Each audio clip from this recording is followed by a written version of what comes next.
ನಮಸ್ಕಾರ ವೀಕ್ಷಕರೇ, Credo press ನ್ಯೂಸ್ಗೆ ಸ್ವಾಗತ. ನಾನು ಮೋಹನ್. ಈ ದಿನ ನಮ್ಮಲ್ಲಿ ಒಂದು ವಿಶೇಷ ಚರ್ಚೆಯನ್ನು ಮಾಡೋದಕ್ಕೆ, ಒಂದು ಸಂದರ್ಶನವನ್ನ ಮಾಡುವಂತಹ ಒಂದು ವಿಧಾನಕ್ಕೆ ನಾವು ಬಂದಿದ್ದೀವಿ. ಈ ಒಂದು ಕಾರ್ಯಕ್ರಮಕ್ಕೆ ನಿಮ್ಮೆಲ್ಲರಿಗೂ ಕೂಡ ನಾನು ಆತ್ಮೀಯ ಸ್ವಾಗತವನ್ನ ಕೋರ್ತಾ ಇದ್ದೀನಿ.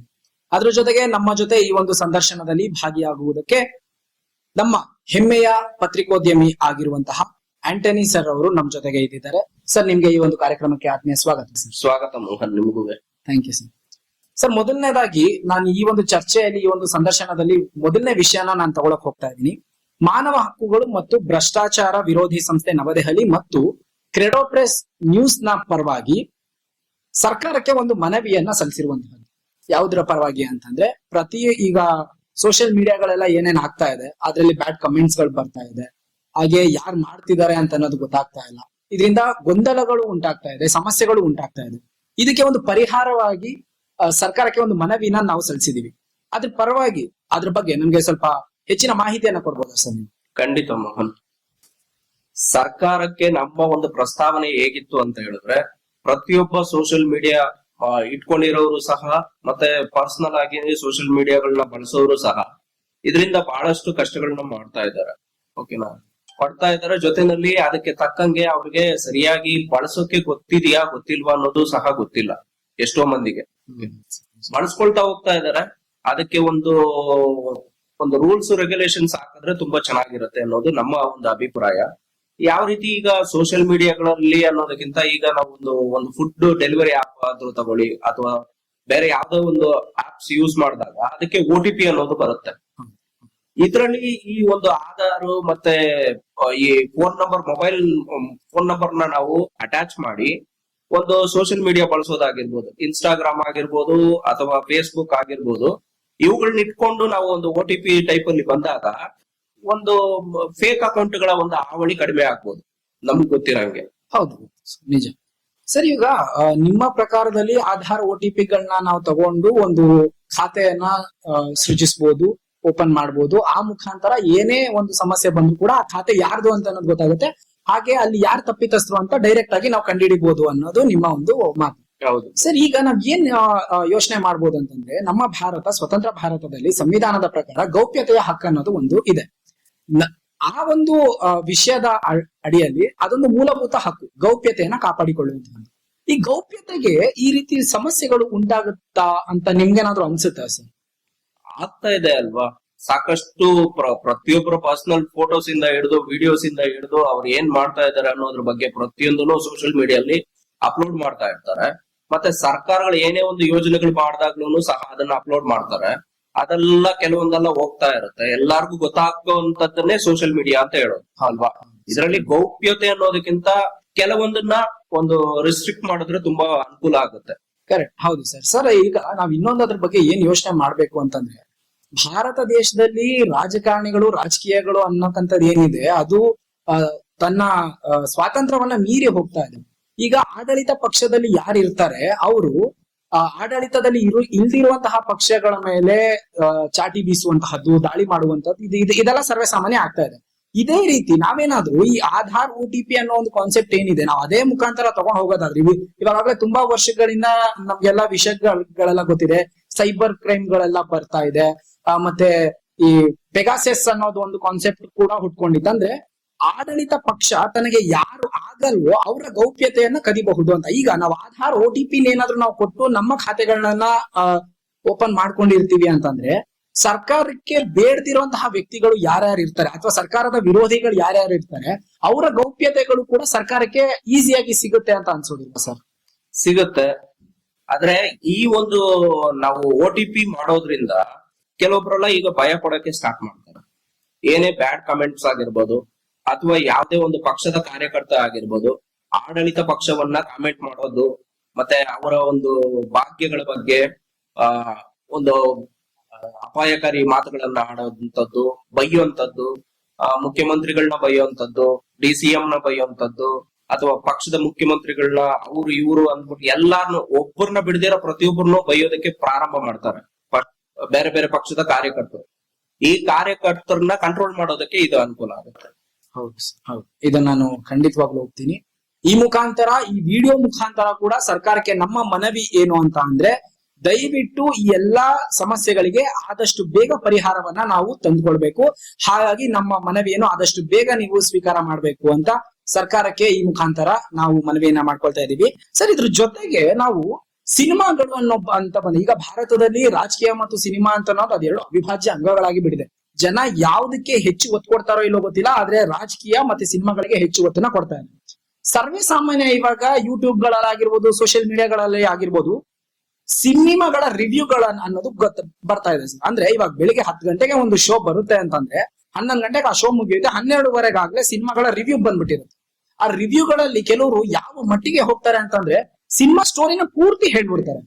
ಅದ್ರಿಂದ ಸಿನಿಮಾಗಳು ಕೂಡ ಮುಂದಿನ ಹಂತಕ್ಕೆ ಹೋಗ್ತಾ ಇಲ್ಲ. ಇದ್ರ ಬಗ್ಗೆ ನಿಮ್ ಅಭಿಪ್ರಾಯ ಏನು, ಹಾಗೂ ಈ ವಿಷಯದಲ್ಲಿ ಸರ್ಕಾರ ಯಾವ್ದ್ರ ಬಗ್ಗೆ ಎಚ್ಚೆತ್ಕೋಬೇಕು ಅಂತ ನಿಮ್ಗೆ ಅನ್ಸುತ್ತೆ ಸರ್? ಸಿನಿಮಾ ಅನ್ನೋದು ಮನೋರಂಜನೆ.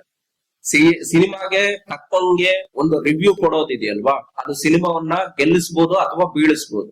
ಅದರ ಎಲ್ಲ ಸಂಪೂರ್ಣ ಜವಾಬ್ದಾರಿ ಬಂದ್ಬಿಟ್ಟು ಪ್ರೇಕ್ಷಕರ ಕೈಯಲ್ಲೇ ಇರುತ್ತೆ. ಕೆಲವೊಬ್ರೆಲ್ಲ ಈಗ ಯೂಟ್ಯೂಬರ್ಸ್ ಎಲ್ಲ ಏನ್ ಮಾಡ್ತಾ ಇದಾರೆ ಅಂತ ಹೇಳಿದ್ರೆ, ದುಡ್ಡು ಪೇಡ್ ಪ್ರಮೋಷನ್ ಗಳನ್ನ ಮಾಡ್ತಾರೆ. ಯಾವ ಒಂದು ಹೀರೋಗಳಿಗೆ ತಕ್ಕಂಗೆ ಒಬ್ಬ ನಾಯಕ ನಟ ಇವನ್ಗೆ ಇಷ್ಟನಾ, ಅವ್ನ್ ಸಿನಿಮಾ ಓಡ್ಬೇಕು, ಅದಕ್ಕೆ ಪಾಸಿಟಿವ್ ಆಗಿ ಹೇಳ್ತಾರೆ. ಇನ್ನು ಕೆಲವೊಬ್ಬರನ್ನ ಹೀರೋಗಳನ್ನ ಆಗಲ್ವಾ, ಆ ನಾಯಕ ನಟ ಇವ್ರಿಗೆ ಇಷ್ಟನೇ ಆಗಲ್ಲ, ಅಂತವ್ರುಗಳು ಸಿನಿಮಾಗಳು ಏನಾದ್ರು ಬಂದಾಗ ಸಿನಿಮಾ ನೋಡಿದೇನೆ ಕೆಲವೊಬ್ಬರೆಲ್ಲ ರಿವ್ಯೂಸ್ ನ ಕೊಟ್ಟು ಆ ಸಿನಿಮಾವನ್ನ ಸಂಪೂರ್ಣವಾಗಿ ಮಟ್ಟ ಹಾಕುವಂತ ಕೆಲಸವನ್ನ ಮಾಡ್ತಾ ಇದ್ದಾರೆ. ಯಶಸ್ಸು ಅನ್ನೋದು ಸಿನಿಮಾ ಒಬ್ಬೊಬ್ಬ ಪ್ರೇಕ್ಷಕನ ಒಂದು ಮೆಂಟಾಲಿಟಿ ಮತ್ತೆ ಅವನ ಒಂದು ಅಭಿಪ್ರಾಯ, ಅವನ ಟೇಸ್ಟ್ ಹೇಗಿರುತ್ತೆ ಅಂತ ಯಾರಿಗೂ ಗೊತ್ತಿಲ್ಲ ಅಲ್ವಾ. ಈಗ ನನಗೊಂದು ಮೂವಿ ಇಷ್ಟ ಆಗಿರುತ್ತೆ ಒಬ್ಬ ನಾಯಕ ನಟಂದು, ಈ ಒಂದು ನಿಮ್ಗೆ ಆಗಲ್ಲ ಅಲ್ವಾ. ಅದನ್ನ ನೋಡಿ ಬೆಳೆಸ್ಬೇಕೇ ಹೊರತು, ಕನ್ನಡ ಸಿನಿಮಾ ನಾವುಗಳೇ ಬೆಳೆಸ್ಬೇಕೇ ಹೊರತು ಅದರ ಬಗ್ಗೆ ರಿವ್ಯೂಸ್ ಅನ್ನ ತಡೆಗಟ್ಟೋದಕ್ಕೆ ಸಿನಿಮಾ ಒಂದು ಈಗ ಆಯುಧವಾಗಿ ಬಳಸಬಾರ್ದು. ರಿವ್ಯೂಸ್ ಅನ್ನೋದು ಎಷ್ಟು ಮಟ್ಟಕ್ಕೆ ಒಳ್ಳೇದೋ ಅಷ್ಟು ಮಟ್ಟಕ್ಕೆ ಕೆಟ್ಟದೂ ಸಹ ಇದೆ. ಯಾವಾಗ ಈ ಯೂಟ್ಯೂಬರ್ಸ್ ಎಲ್ಲ ಜಾಸ್ತಿ ಬಂದ್ರು, ನಾವ್ ಎಲ್ಲರನ್ನ ಹೇಳಲ್ಲ, ಕೆಲವೊಬ್ರೆಲ್ಲ ನಿಯತ್ತಾಗಿ ನೀಟಾಗಿ ಅದ್ರ ಬಗ್ಗೆ ರಿವ್ಯೂಸ್ ಅನ್ನ ಕೊಡ್ತಾ ಇದಾರೆ. ಕೆಲವೊಂದು ಯೂಟ್ಯೂಬರ್ಸ್ ಪೇಡ್ ಪ್ರಮೋಷನ್ ಮಾಡ್ಕೊಂಡು ಸಿನಿಮಾಗೆ ದುಡ್ಡುಗಳನ್ನ ತಗೊಂಡು ಅದು ಚೆನ್ನಾಗಿದೆಯಾ ಇಲ್ವಾ ಅನ್ನೋದ್ರ ಬಗ್ಗೆ ಸಿನಿಮಾ ಥಿಯೇಟರ್ಗಳ ಮುಂದೆ ಬಂದು ಪ್ರೇಕ್ಷಕರನ್ನ ಇಂಟರ್ವ್ಯೂಗಳನ್ನ ಮಾಡುವಂತದ್ದು, ಅವರೇ ಒತ್ತಾಯ ಪೂರ್ವಕವಾಗಿ ಅದು ಸರಿ ಇಲ್ಲ ಸರಿ ಇದೆ ಅನ್ನೋದ್ರ ಬಗ್ಗೆ ಎಲ್ಲ ಅವ್ರ ಮುಂದೆ ಇಡ್ತಾ ಇದ್ದಾರೆ. ಅದು ನಿಜವಾಗ್ಲೂ ಹೇಳ್ಬೇಕು ಅಂತ ಹೇಳಿದ್ರೆ ಫಿಲ್ಮ್ ಚೇಂಬರ್ ಅಧ್ಯಕ್ಷರು ಅಥವಾ ಎಲ್ಲಾರು ಸೇರಿ ಇದ್ರ ಬಗ್ಗೆ ಮಾತಾಡ್ಬೇಕು. ಮಾತಾಡಿ ಒಂದು ಸಿನಿಮಾ ಅಂತ ಹೇಳಿದ್ರೆ ಇನ್ಮೇಲೆ ಯಾರು ಅಷ್ಟೇ ಥಿಯೇಟರ್ಗಳ ಮುಂದೆ ಅಥವಾ ಯೂಟ್ಯೂಬರ್ಸ್ ಕರೆಸಿ ಅವ್ರಿಗೆ ಇಂಟರ್ವ್ಯೂ ಕೊಡುವಂತ ಅವಶ್ಯಕತೆ ಇಲ್ಲ ಅಲ್ವಾ.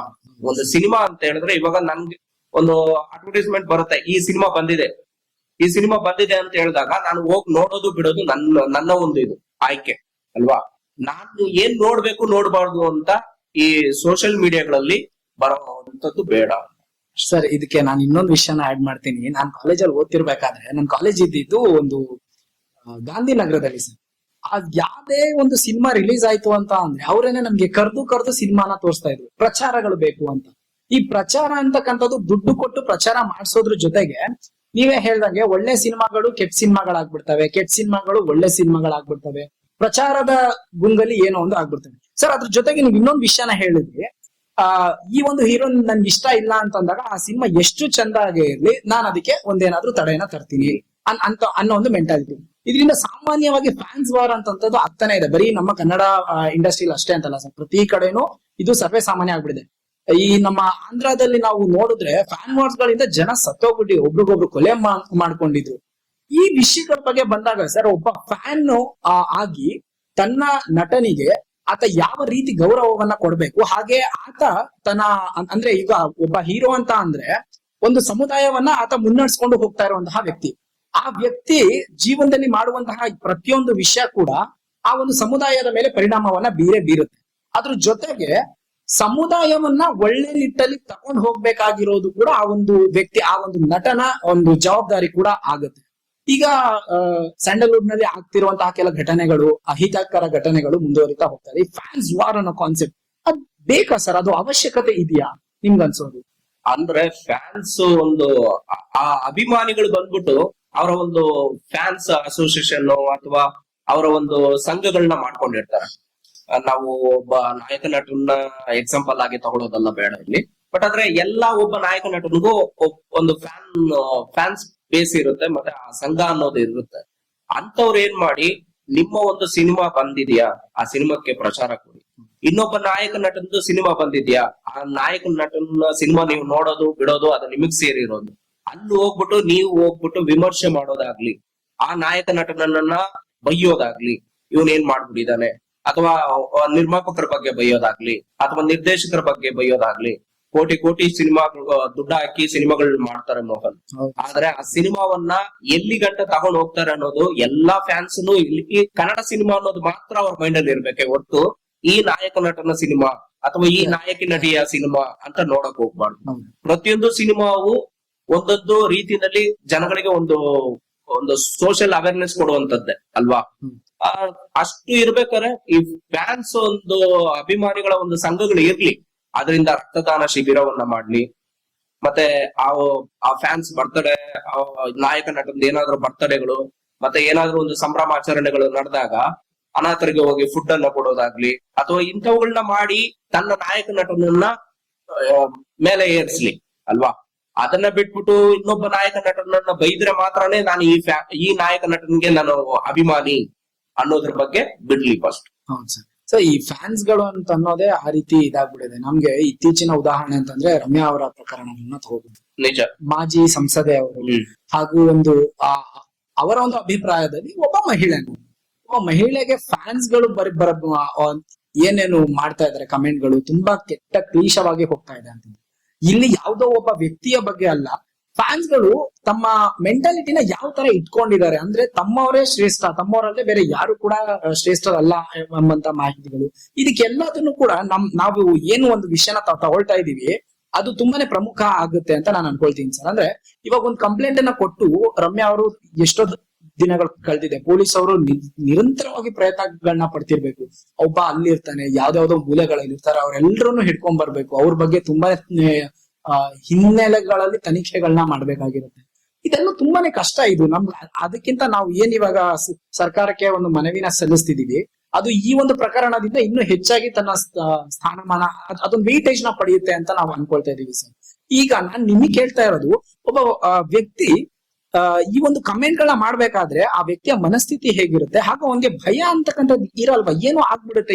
ಇದೊಂದು ಎಲ್ಲಾ ಪ್ರತಿಯೊಂದು ಕೂಡ ಕಾನೂನು ಬದ್ಧವಾಗಿ ಆಗ್ತಿರುವಂತಹ ಒಂದು ವ್ಯವಸ್ಥೆ ಇದೆ. ಈ ವ್ಯವಸ್ಥೆಯಲ್ಲಿ ಆತರ ಮಾಡೋದು ಎಷ್ಟು ಸಮಂಜಸ ಅಂತ ಅನ್ಸುತ್ತೆ ಸರ್. ಹಾಗೂ ಆ ಒಂದು ವಿಷಯದಲ್ಲಿ ಅಂತ ಬಂದಾಗ ರಮ್ಯಾರವರ ನಡೆ ಪಟ್ಟಂತ ಹೋಗ್ಬಿಟ್ಟು ಕಂಪ್ಲೇಂಟ್ ಅನ್ನ ಕೊಟ್ಟಿರುವಂತಹದ್ದು, ಕಾನೂನಿನ ಮೇಲೆ ನಮ್ಗೆ ನಂಬಿಕೆ ಇದೆ ಅಂತ ಹೇಳಿರುವಂತಹದ್ದು, ಅದ್ರ ಬಗ್ಗೆ ನಿಮ್ಮ ಅಭಿಪ್ರಾಯ ಏನು ಸರ್? ಹೌದು ಮೋಹನ್, ಚಿತ್ರನಟಿ ರಮ್ಯಾ, ಮಾಜಿ ಸಂಸದೆ, ಇವರ ಒಂದು ಈ ಪ್ರಕರಣ ಮುನ್ನೆಲೆಗೆ ಬಂದಿದ್ದಕ್ಕೆ ಕಂಪ್ಲೇಂಟ್ ಎಲ್ಲ ಮಾಡಿದ್ರು, ಸ್ವಲ್ಪ ಈ ಇಶ್ಯೂನ ಹೈಲೈಟ್ ಮಾಡಿದ್ರು. ಚಿತ್ರನಟಿ ರಮ್ಯಾ ಆಗಿದ್ದಕ್ಕೆ ಇದೆಲ್ಲ ಓಕೆ. ಸಾಧಾರಣ ರಮ್ಯಾ ಅಂತವ್ರಿಗೆ ಯಾರಿಗಾದ್ರೂ ಆಗಿದ್ರೆ ಇದರ ಒಂದು ಪ್ರಕರಣ ಯಾವ ರೀತಿ ಇರ್ತಾ ಇದೆ ಅಲ್ವಾ, ಯೋಚನೆ ಮಾಡ್ಬೇಕು. ಸೊ ಅವರ ಒಂದು ಮನಸ್ಥಿತಿ, ಈ ಫ್ಯಾನ್ಸ್ ಅನ್ನೋದು ಹುಚ್ಚಾಟ. ಒಬ್ಬ ನಾಯಕಿ ಒಂದು 10 ದಶಕಗಳ ಕಾಲ ಮಾಡಿರುವಂತ ಒಂದು ನಾಯಕಿ ಅಲ್ವಾ, ಸಿನಿಮಾ ರಂಗಕ್ಕೆ ತನ್ನದೇ ಆದಂತ ಒಂದು ಸೇವೆಯನ್ನ ಮಾಡಿದ್ದಾರೆ, ಸಂಸದೆಯಾಗಿನೂ ಸಹ ಅವರ ಸೇವೆಯನ್ನ ಮಾಡಿದ್ದಾರೆ, ಕರ್ನಾಟಕಕ್ಕೆ ಒಂದು ಹಿರಿಮೆಯನ್ನು ತಂದು ಕೊಟ್ಟಿರ್ತಾರೆ ಅಲ್ವಾ. ಅಂತ ಒಬ್ಬ ನಾಯಕಿ ನಟಿಗೆ ನೀವು ಅಶ್ಲೀಲವಾಗಿ ಅಥವಾ ನಿನಗೆ ಅಂತಾನೆ ಗೊತ್ತಿಲ್ಲ ಅನ್ನೋದಾಗ್ಲಿ, ಅಥವಾ ಅವ್ರ ಬಗ್ಗೆನೆ ಕೀಳಾಗಿ ತುಂಬಾ ಕೆಳಮಟ್ಟಕ್ಕೆ ಹೋಗಿ ಬೈಯೋದು ಆಗ್ಲಿ ಮಾಡ್ತಾ ಇರ್ತಾರೆ. ಸೊ ಈ ತರ ಕಮೆಂಟ್ ಮಾಡೋರು ಒಂದು ಇವೆಲ್ಲ ನೋಡ್ಬಿಟ್ಟೆ ನಾವು ಏನ್ ನಿರ್ಧಾರ ಮಾಡಿದೀವಿ ಅಂತ ಹೇಳಿದ್ರೆ ಸರ್ಕಾರಕ್ಕೆ ನಮ್ಮ ಪ್ರಸ್ತಾವನೆಯನ್ನ ಇಟ್ಟಿದ್ದೀವಿ. ಕಾರಣ ಬೇರೆ ಇದು ಚಿತ್ರನಟಿ ರಮ್ಯಾ ಅವರಿಗೆ ಮಾತ್ರವಲ್ಲ, ಪ್ರತಿಯೊಬ್ಬ ಹೆಣ್ಣು ಮಗುವಿಗೂ ಇದರ ಒಂದು ಅರಿವು ಆಗ್ಬೇಕು. ಚಿತ್ರನಟಿ ರಮ್ಯಾ ಬಂದ್ಬಿಟ್ಟು ಕಂಪ್ಲೇಂಟ್ ಮಾಡಿದ್ರು, ಸೈಬರ್ ಕಂಪ್ಲೇಂಟ್ ಮಾಡಿದ್ರು, ಪ್ರತಿಯೊಬ್ಬರನ್ನ ಅರೆಸ್ಟ್ ಮಾಡಕ್ಕೆ ಎಲ್ಲ ಇದ್ ಮಾಡಿದ್ರು. ಅದೇ ರೀತಿ ಪ್ರತಿಯೊಬ್ರು ಅಷ್ಟೇ, ನಿಮಗೆ ಒಂಚೂರು ನಿಮ್ಗೆ ಫಸ್ಟ್ ಆಫ್ ಆಲ್ ಸಿಕ್ದವ್ರನ್ನ ಫಾಲೋವರ್ಸ್ ಹಾಕ್ಬಿಡ್ತಾರೆ ಅಂತ ಹೇಳ್ಬಿಟ್ಟು ನೀವೆಲ್ಲಾರನು ಅಕ್ಸೆಪ್ಟ್ ಮಾಡೋ ಅವಶ್ಯಕತೆ ಇಲ್ಲ. ಪ್ರತಿಯೊಂದು ಹೆಣ್ಮಗುಗೂ ಇದ್ರ ಮೂಲಕ ನಾವು ಕೇಳ್ಕೊಳ್ತಾ ಇರೋದು, ನೀವ್ ಎಲ್ಲರನ್ನ ಅಕ್ಸೆಪ್ಟ್ ಮಾಡ್ಕೊಂಬೇಡಿ. ಫಾಲೋವರ್ಸ್ ಜಾಸ್ತಿ ಆಗ್ತಾರೆ, ಅದರಿಂದ ನಮ್ಗೇನೋ ಒಂದು ಆದಾಯ ಬರುತ್ತೆ, ಎಂತದು ಬರಲ್ಲ.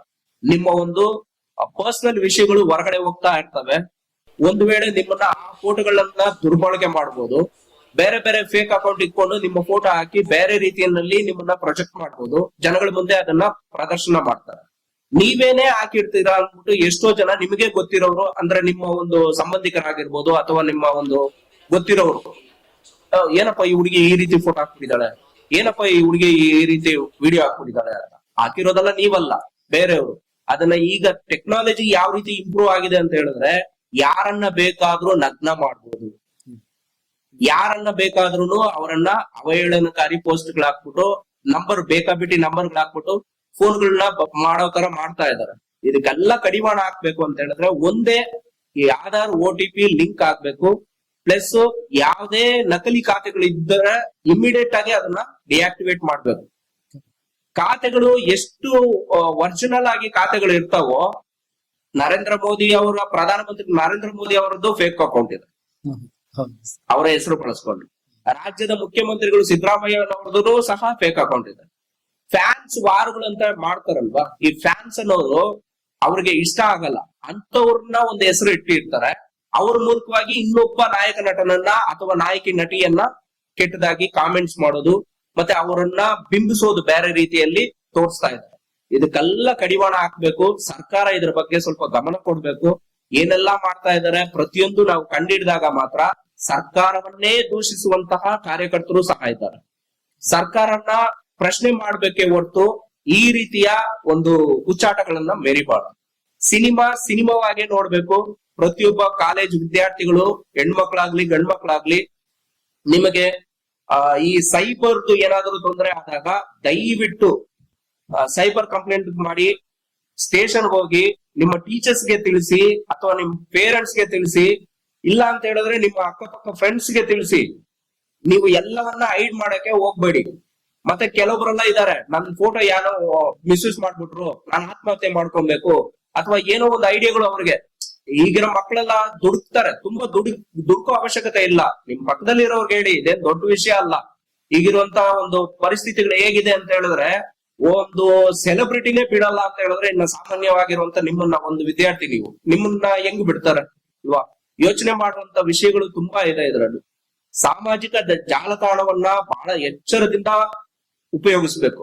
ಯಾರಂದ್ರೆ ಯಾರು ಅಂತ ಯೂಸ್ ಮಾಡಕ್ ಆಗಲ್ಲ. ಪಾಪ ಆ ವ್ಯಕ್ತಿ ಫೋನ್ ನಂಬರ್ ಎಲ್ಲೋ ಇರ್ತಾರೆ, ಆ ವ್ಯಕ್ತಿ ಫೋನ್ ನಂಬರ್ ಇಟ್ಕೊಂಡು ಖಾತೆಗಳನ್ನ ಮಾಡಿಕೊಂಡಿರ್ತಾರೆ. ಇದೇ ಆಧಾರ್ ಇತ್ತು ಅಂತ ಹೇಳಿದ್ರೆ ಹೆಂಗ್ ಮಾಡ್ಕೊಳ್ತಾರೆ ಅಲ್ವಾ?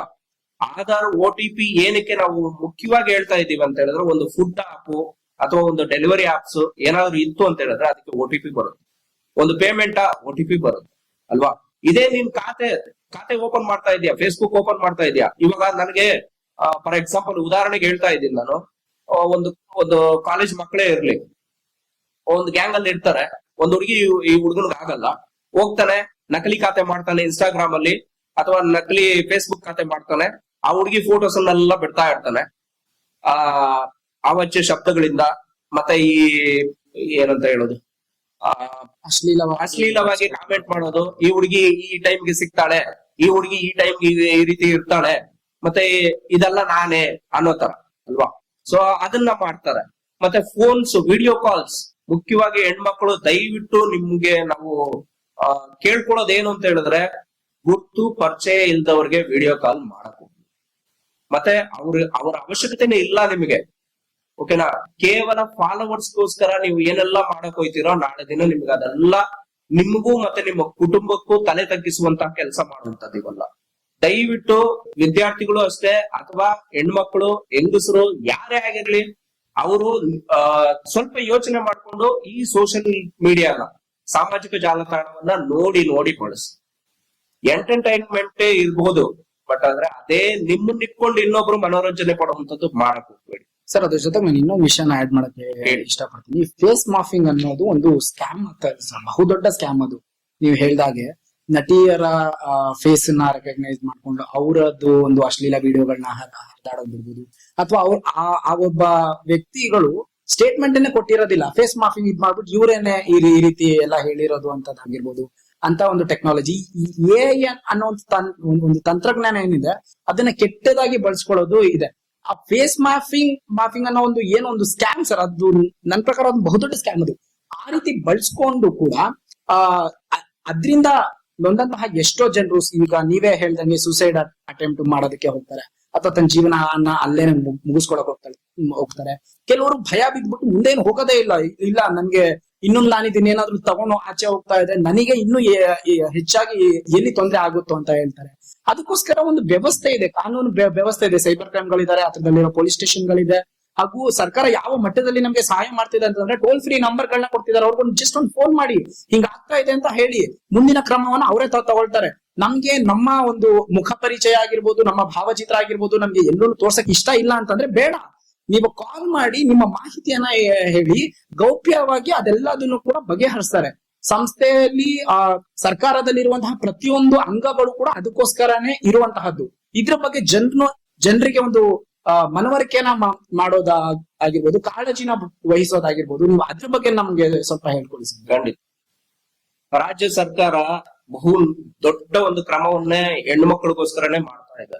ಮತ್ತೆ ಮಹಿಳಾ ಆಯೋಗ, ನಮ್ಮ ರಾಜ್ಯದಲ್ಲಿ ಮಹಿಳಾ ಆಯೋಗ ಯಾವ ರೀತಿ ಕೆಲಸ ಮಾಡ್ತಾ ಇದೆ ಅಂತ ಹೇಳಿದ್ರೆ, ಅದು ಇತ್ತೀಚಿನ ಈ ಸರ್ಕಾರದ ಒಂದು ಆಡಳಿತ ಸರ್ಕಾರದಲ್ಲಿ ನಾಗಲಕ್ಷ್ಮಿ ಅವರು ಬಹಳ ಒಂದು ಒಳ್ಳೆ ಕಾರ್ಯಗಳನ್ನ ಮಾಡ್ತಾ ಇದ್ದಾರೆ ಹೆಣ್ಮಕ್ಳಿಗೋಸ್ಕರ. ಮತ್ತೆ ಪೊಲೀಸ್ ಇಲಾಖೆ ಸಹ, ಬೆಂಗಳೂರು ಸಿಟಿ ನಗರ ಪೊಲೀಸ್ ಆಯುಕ್ತರು ಸಹ, ಸೀಮಂತ್ ಕುಮಾರ್ ಸಿಂಗ್ ಸಾಹೇಬರು ಸಹ ಇದ್ರ ಬಗ್ಗೆ ಮಾತಾಡಿದ್ದಾರೆ. ಮತ್ತೆ ಸೈಬರ್ ಕ್ರೈಮ್ ಇದೆ, ಏನಾದ್ರೂ ನಿಮಗೆ ಸೋಷಿಯಲ್ ಮೀಡಿಯಾದಲ್ಲಿ ಏನಾದ್ರೂ ತೊಂದರೆ ಆದಾಗ ದಯವಿಟ್ಟು ಪೊಲೀಸ್ ಅವರಿಗೆ ತಿಳಿಸೋದನ್ನ ಮಿಸ್ ಮಾಡಬೇಡಿ. ಯಾಕೆಂತ ಹೇಳಿದ್ರೆ ನಿಮ್ಮ ಒಂದು ಐಡೆಂಟಿಟಿ ಅವರು ಹೈಡ್ ಮಾಡ್ತಾರೆ. ನೀವೇ ಕಂಪ್ಲೇಂಟ್ ಮಾಡಿದೀರಾ ಅನ್ನೋದು ಸಹ ಅವರು ಹೊರಗಡೆ ಎಲ್ಲೂ ತೋರ್ಸ್ಕೊಳಲ್ಲ. ಓಕೆನಾ? ದಯವಿಟ್ಟು ಆತ್ಮಹತ್ಯೆ ಮಾಡ್ಕೊಳ್ಳೋರು ಅಥವಾ ಹಿಂಗಾಗೋಯ್ತು, ನನ್ನ ಫೋಟೋ ಈ ರೀತಿ ಹರಿಬಿಟ್ಟಿದ್ದಾರೆ, ಅಥವಾ ನನ್ನ ವಿಡಿಯೋ ಈ ರೀತಿ ಬಂದ್ಬಿಟ್ಟಿದೆ, ನಾನು ಯಾರನ್ನೋ ನಂಬಿ ಕಳಿಸ್ದೆ, ಈ ರೀತಿ ನನ್ನ ಮಿಸ್ಯೂಸ್ ಮಾಡ್ಕೊಂಡಿದ್ದಾರೆ, ಈಗ ನನ್ನ ಜೊತೆ ಓದಿರೋ ಹುಡುಗನೇ ಈ ರೀತಿ ಎಲ್ಲ ಮಾಡ್ತಾ ಇದ್ದಾನೆ ಅಂತ ಹೇಳಿದವರು ದಯವಿಟ್ಟು ನಿಮ್ಮ ಪೇರೆಂಟ್ಸ್ಗೆ ತಿಳಿಸಿ. ಇದನ್ನೇ ನಾನು ಪದೇ ಪದೇ ಹೇಳ್ತಾ ಇದ್ದೀನಿ. ರಾಜ್ಯ ಸರ್ಕಾರ ಕ್ರಮ ಏನು ತಗೊಂಡಿದೆ, ಯಾರು ಮುಂದೆನೆ ಬಂದಿಲ್ಲ ಅಂದ್ರೆ ಅವ್ರ ಕ್ರಮ ತಗೊಂಡು ಏನ್ ಮಾಡಕ್ಕಾಗಲ್ಲ ಅಲ್ವಾ? ಹೆಣ್ಮಕ್ಳು ಇದ್ರ ಬಗ್ಗೆ ದೂರನ್ನ ದಾಖಲಿಸಿ. ಓಪನ್ ಆಗಿ ಹೇಳ್ತೀನಿ, ಮೊನ್ನೆನೂ ಸಹ ಕನಕಪುರದಲ್ಲಿ ಒಂದು ಹುಡುಗಿಗೆ ಹರಾಸ್ಮೆಂಟ್ ಮಾಡಿ ಇದೆಲ್ಲ ಮಾಡ್ಬಿಟ್ಟು ಆ ಹುಡುಗ ಬಂದ್ಬಿಟ್ಟು ದಾವಣಗೆರೆನಲ್ಲಿದ್ದ, ಅವನನ್ನ ಅರೆಸ್ಟ್ ಮಾಡಿದ್ರು. ಆ ಹುಡುಗಿ ಧೈರ್ಯವಾಗಿ ಹೋಗ್ಬಿಟ್ಟು ಸೈಬರ್ ಕಂಪ್ಲೇಂಟ್ ಮಾಡಿದ್ಲು. ಆದ್ರಿಂದ ಇದನ್ನ ನೋಡ್ಕೊಂಡು ಇದ್ ಮಾಡಿದ್ರು. ಸೊ ಮತ್ತೆ ನೀವು ನಿಮಗೆ ಏನಾದ್ರೂ ತೊಂದರೆ ಆಗಿ, ಇಲ್ಲ ನಾನು ಇದು ಯಾಕೋ ನನ್ಗೆ ಸರಿ ಬರ್ತಾ ಇಲ್ಲ, ನನ್ನ ಜೀವನವನ್ನ ಇಲ್ಲೇ ಮುಗಿಸ್ಕೊಳ್ತೀನಿ ಅನ್ನೋ ಥಾಟ್ಸ್ ಏನಾದ್ರು ನಿಮ್ಮ ಮೈಂಡ್ಗೆ ಬಂದ್ರೆ ದಯವಿಟ್ಟು 1930 ಈ ನಂಬರ್ಗೆ ಕರೆ ಮಾಡಿ. ನಿಮ್ಗೆ ಅವರು ಸಲಹೆಗಳನ್ನ ಕೊಡ್ತಾರೆ, ಸೂಚನೆಗಳನ್ನ ಕೊಡ್ತಾರೆ. ನೀವ್ ಏನ್ ಮಾಡ್ಬೇಕು, ಏನ್ ಮಾಡ್ಬಾರ್ದು ಅನ್ನೋದ್ರ ಬಗ್ಗೆ ಪೂರ್ಣವಾಗಿ ತಿಳಿಸ್ಕೊಡ್ತಾರೆ. ನೋಡಿ, ಒಂದು ಸಲಿ ಜೀವ ಹೋಗ್ಬಿಡ್ತು ಅಂತ ಹೇಳಿದ್ರೆ ನಿಮ್ಮಂತವ್ರನ್ನ ಹಲವಾರು ಮಂದಿ ಇದೇ ರೀತಿನಲ್ಲೇ ಆತ್ಮಹತ್ಯೆಗಳಿಗೆ ಪ್ರಯತ್ನ ಮಾಡ್ತಾರೆ. ನೀವ್ ಒಬ್ಬರು ದೂರ್ ಕೊಟ್ಟು ನೋಡಿ, ತಪ್ಪು ಮಾಡೋರು ಸಹ ತಿದ್ಕೊಳ್ತಾರೆ. ಮುಖ್ಯವಾಗಿ ಹೆಣ್ಮಕ್ಳು ಮುಂದೆ ಬರ್ತಾರೆ. ಏನೇ ಆದ್ರೂ ಪರವಾಗಿಲ್ಲ, ಸರ್ಕಾರ ಇದೆ, ಏನೇ ಆದ್ರೂ ಪರವಾಗಿಲ್ಲ, ಪೊಲೀಸ್ ಇದೆ, ಏನೇ ಆದ್ರೂ ಪರವಾಗಿಲ್ಲ, ನಮ್ ತಂದೆ ತಾಯಿ ಇದ್ದಾರೆ, ಏನೇ ಆದ್ರೂ ಪರವಾಗಿಲ್ಲ, ನಮ್ ಗುರುಗಳಿದ್ದಾರೆ ಅಂತ ಹೇಳ್ಬಿಟ್ಟು ಮುಂದೆ ಬರ್ತಾರೆ. ದಯವಿಟ್ಟು ಹೆಣ್ಮಕ್ಳು ಯಾವ್ದಕ್ಕೂ ಭಯ ಪಡ್ಬೇಡಿ. ನೀವು ನಿಜವಾಗ್ಲೂ ನಿಮಗಿರುವಂತ ಧೈರ್ಯ ಯಾರಿಗೂ ಸಹ ಇರಲ್ಲ. ನೀವು ಅದನ್ನ ಬೆಳಕಿಗೆ ತನ್ನಿ. ಹೋಗಿ ಸ್ಟೇಷನ್ಗೆ ಹೋಗಿ ಕಂಪ್ಲೇಂಟ್ ಮಾಡಿ. ನಿಮ್ಗೆ ಹಂಗೂ ಆಗಿಲ್ವಾ, ಕರೆ ಮಾಡಿ. ಮೀಡಿಯಾ ಪೀಪಲ್ಸ್ ಇದಾರೆ, ಅವರು ನಿಮ್ಗೆ ಸಪೋರ್ಟ್ ಮಾಡೇ ಮಾಡ್ತಾರೆ. ಯಾರು ಏನು ನಿಮ್ಗೆ ನಿಮ್ಮ ಫೋಟೋನ ಹಾಕ್ಲಿ ಅಥವಾ ನಿಮ್ಮ ಒಂದು ಗುರ್ತನ್ನ ಹೊರಗಡೆ ಅವರು ನಿಮ್ಮ ಹೆಸರು ಸಹ ಹೇಳಲ್ಲ. ಇದು ನಾವು ಹೇಳ್ಬೋದು. ಹೌದು, ಥ್ಯಾಂಕ್ ಯು ಸರ್. ನಾನು ವೀಕ್ಷಕರೇ ನಿಮ್ಗೆ ನಮ್ಮ ಸರ್ ಏನ್ ಹೇಳ್ತಿದ್ರು ಅದ್ರ ಜೊತೆಗೆ ನಿಮ್ಗೊಂದು ವಿಷಯನ ಹೇಳಿಕ್ಕೆ ಇಷ್ಟಪಡ್ತೀನಿ. ಯಾವುದೇ ಒಬ್ಬ ವ್ಯಕ್ತಿ ಯಾವುದೇ ಖಿನ್ನತೆಯಿಂದ ಒಳಗಾಗಿರ್ಬೋದು ಅಥವಾ ಆತ್ಮಸ್ಥೈರ್ಯ ಕಳ್ಕೊಂಡಿರುವಂತ ಆಗಿರ್ಬೋದು, ಕೊನೆಯ ಒಂದು ದಾರಿ ಸುಸೈಡ್ ಅಂತ ಹೋಗ್ಬಿಡ್ತಾರೆ. ದಯವಿಟ್ಟು ಅದರಿಂದ ಆಚೆ ಬರ್ಬೇಕು. ಹಾಗೆ ನೀವ್ ಒಬ್ರು ಬದಲಾದ್ರೆ ನಿಮ್ಮಿಂದ ನೂರಾರು ಜನ ಬದಲಾಗ್ತಾರೆ, ನೂರಾರು ಜನ ಬದಲಾಗಿದ್ರೆ ಸಾವಿರಾರು ಜನ ಬದಲಾಗ್ತಾರೆ. ಹೀಗೆ ಭಾರತ ಕೂಡ ಬದಲಾಗುತ್ತೆ. ಯಾವುದೇ ರೀತಿ ಈ ಒಂದು ಅಂತಿಮ ಸ್ಥಾನಕ್ಕೆ ನಾವು ಹೋಗ್ಬೇಕು, ಇದೇ ಕೊನೆಯ ದಾರಿ ಅಂತ ನಿಮ್ಮ ಮನಸ್ಸಿಗೆ ಏನಾದ್ರು ಬಂದ್ರೆ ದಯವಿಟ್ಟು ನಮ್ಗೆ ತಿಳಿಸಿ. ನಾವು ಈಗ ಒಂದು ಸೂಸೈಡ್ ಅಟೆಂಪ್ಟ್ ಯಾರ್ಯಾರು ಮಾಡ್ತಾರೆ ಅವರ ಮನ ಪರಿವರ್ತನೆಗಾಗಿ ಸರ್ಕಾರ ಸಹಾಯವನ್ನ ಮಾಡ್ತಾ ಇದೆ. ನಿಮ್ಗೊಂದು ನಂಬರ್ ನಾನು ಹೇಳ್ತೀನಿ, ದಯವಿಟ್ಟು ಅದನ್ನ ನೋಟ್ ಮಾಡ್ಕೊಡಿ. 9152987821 9152987821 9152987821 ಈ ಒಂದು ನಂಬರ್ಗೆ ನೀವು ಕಾಲ್ ಮಾಡಿದ್ರೆ ಇದು ಟೋಲ್ ಫ್ರೀ ಆಗಿರುತ್ತೆ. ಯಾವುದೇ ರೀತಿ ಹಣ ಕಟ್ಟಾಗೋದಿಲ್ಲ. ನಿಮಗೆ ಯಾವ ರೀತಿ ಸಮಸ್ಯೆಗಳಿದೆ, ಅದರಿಂದ ಹೊರಬರೋದಕ್ಕೆ ಏನೇನ್ ಆಗ್ಬೇಕು ಎಂಬಂತಹ ಪ್ರತಿಯೊಂದು ವಿಷಯ ಈ ಒಂದು ಟೋಲ್ ಫ್ರೀ ನಂಬರ್ ಇಂದ ಸಿಗುತ್ತೆ. ಅದ್ರ ಜೊತೆಗೆ ಸೈಬರ್ ಕ್ರೈಮ್ ಭೂತ ಅಂತ ಏನ್ ಅಂಟ್ಕೊಂಡ್ಬಿಟ್ಟಿದೆ ನಮ್ಮ ಭಾರತ ದೇಶಕ್ಕೆ, ಈ ಒಂದು ಸೈಬರ್ ಕ್ರೈಮ್ ಇಂದ ಆಚೆ ಬರ್ಬೇಕಾದ್ರೆ ಸರ್ ಹೇಳಿದ ಹಾಗೆ 1930 ಈ ಒಂದು ನಂಬರ್ಗೆ ಕಾಂಟ್ಯಾಕ್ಟ್ ಮಾಡಿ ನಿಮ್ಗೆ ಯಾವುದೇ ರೀತಿ ಸೈಬರ್ ಸಮಸ್ಯೆಗಳು ಬಂದಿರ್ಲಿ ಅದರಿಂದ ಆಚೆ ಬರುವಂತಹ ಒಂದು ಪ್ರಯತ್ನ ಈ ಒಂದು ಕಾಂಟ್ಯಾಕ್ಟ್ ನಂಬರ್ ಹೇಳುತ್ತೆ. ಇಲ್ಲ ನಮ್ಗೆ ಇದು ಯಾವ್ದು ಸದ್ಯಕ್ಕೆ ಜ್ಞಾಪಕ ಬರ್ತಿಲ್ಲ, ನಮ್ಗೆ ಏನು ಗೊತ್ತಾಗ್ತಿಲ್ಲ ಅಂತಂದ್ರೆ 112 ನಮ್ಮ ಪೊಲೀಸ್, ಹೆಮ್ಮೆಯ ಪೊಲೀಸ್ ಅವರು ಪ್ರತಿ ಕ್ಷಣ ದಿನದ 24 ಗಂಟೆ ಕೂಡ ಕಾಯ್ಕೊಂಡು ಕೂತಿರ್ತಾರೆ ನಮ್ಗೋಸ್ಕರ ಅಂತ. ನಮ್ಮ ಸಮಸ್ಯೆಗಳನ್ನ ಅವ್ರ ಹತ್ರ ಹೇಳ್ಕೊಂಡ್ರೆ ಅವರು ಬೇರೆ ಯಾರನ್ನ ಕಾಂಟ್ಯಾಕ್ಟ್ ಮಾಡ್ಬೇಕು ಅಥವಾ ಮುಂದಿನ ಕ್ರಮ ಏನ್ ಆಗ್ಬೇಕು ಅದ್ರ ಬಗ್ಗೆ ಎಲ್ಲ ಕಂಪ್ಲೀಟ್ ಆಗಿ ಮಾಹಿತಿಯನ್ನ ಕೊಡ್ತಾರೆ ಅಂತ ಹೇಳ್ತಾ ಇದೀನಿ. ಸರ್, ಈ ಒಂದು ಕಾರ್ಯಕ್ರಮದಲ್ಲಿ ನಮ್ ಜೊತೆ ಭಾಗಿಯಾಗಿದ್ದಕ್ಕೆ ನಿಮ್ಗೆ ಹೃದಯಪೂರ್ವಕ ಧನ್ಯವಾದಗಳು. ನಿಮ್ಮಿಂದ ತುಂಬಾ ವಿಷಯಗಳನ್ನ ನಾವಿವಾಗ ನಿಮ್ಮಿಂದ ಕಲ್ತ್ಕೊಂಡಿದೀವಿ, ತಿದ್ಕೊಂಡಿದೀವಿ. ಹಾಗೆ ನಿಮ್ಮ ಒಂದು ಮುಂದಿನ ಮಾರ್ಗದರ್ಶನ ನಮ್ಗೆ ಹೀಗೆ ಇರ್ಲಿ. ಹಾಗೂ ನಮ್ಮ ಸಂಸ್ಥೆಯಿಂದ ಸರ್ಕಾರಕ್ಕೆ ಏನು ಒಂದು ಒತ್ತಾಯನ ಮಾಡಿದೀವಿ ಅದನ್ನ ಆದಷ್ಟು ಬೇಗ ಸರ್ಕಾರ ಪರಿಗಣನೆಗೆ ತಗೊಳುತ್ತೆ, ಇದಕ್ಕೆ ಒಂದು ಉತ್ತಮ ಕ್ರಮದಲ್ಲಿ ಕಾರ್ಯವನ್ನ ನಿರ್ವಹಿಸುತ್ತೆ ಅಂತ ಈ ಮೂಲಕ ಕೇಳ್ಕೊತಾ ಇದೀವಿ. ಸರ್, ಧನ್ಯವಾದಗಳು ಸರ್, ತುಂಬಾ ಹೃದಯದ ಧನ್ಯವಾದಗಳು ನಿಮ್ಮ ಹೆಚ್ಚಿನ ಮಾಹಿತಿಗೆ. ಧನ್ಯವಾದಗಳು ಕ್ರೀಡಾ ಪ್ರೆಸ್ ಮೀಡಿಯಾಗೆ.